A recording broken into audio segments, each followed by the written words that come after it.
Implantées dès la fin de l'Empire ottoman, les écoles catholiques sont au Moyen-Orient le levier principal de la francophonie.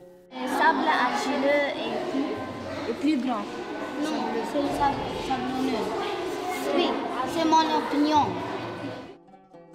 Aujourd'hui, le Liban compte 329 écoles catholiques, l'Égypte 170, 35 écoles sont implantées en Terre Sainte, 10 en Irak, 8 en Syrie et 6 en Turquie.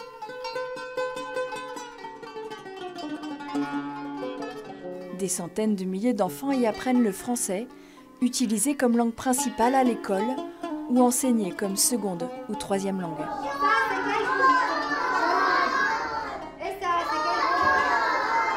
Par leur enseignement, ces écoles véhiculent les valeurs chrétiennes d'ouverture et de fraternité, mais aussi la devise de la République française, liberté, égalité, fraternité. Des mots qui résonnent avec force dans le contexte régional actuel. On essaye de les inciter à vraiment vivre ces valeurs, pas seulement au collège, mais chez eux, dans leur société, dans leur environnement.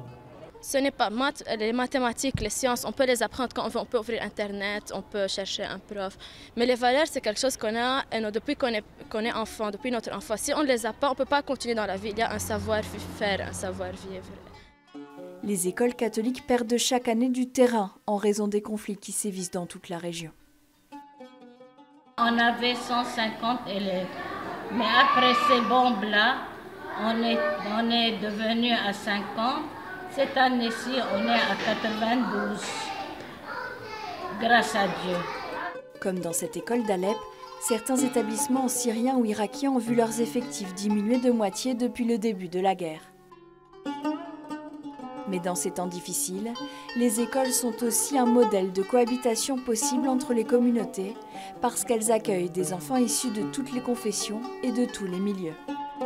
Elles sont porteuses d'espérance pour les populations et les pays où elles sont implantées.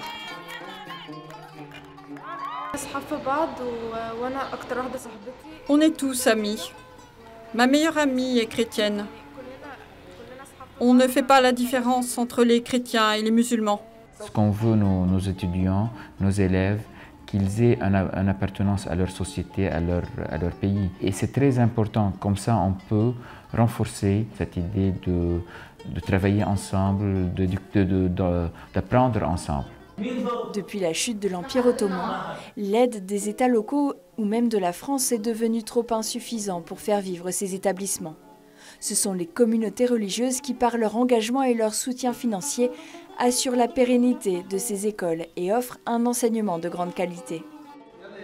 Soutenir les écoles catholiques francophones est donc un enjeu déterminant, à la fois pour le rayonnement de la France au Proche et au Moyen-Orient, mais aussi et surtout pour l'apprentissage de la paix et du vivre ensemble.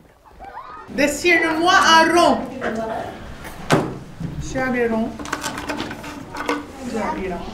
Bravo. En 1856, c'est pour venir en aide aux enfants du Liban, notamment, que l'œuvre d'Orient, à l'origine appelée l'œuvre des écoles d'Orient, a été créée. Ses fondateurs, regroupés autour du baron Cauchy, célèbre mathématicien, étaient tous des laïcs, professeurs à la Sorbonne à Paris. Dès le début, l'œuvre d'Orient a accompagné et soutenu l'implantation d'écoles par des congrégations religieuses françaises, ce qui lui a valu d'être reconnu comme acteur de la protection des droits des chrétiens dans l'Empire ottoman. Aujourd'hui, même si la mission s'est élargie à la santé, à l'action sociale, humanitaire et à l'action pastorale, l'éducation reste au cœur de ses préoccupations. Des volontaires sont envoyés chaque année au sein de ces écoles.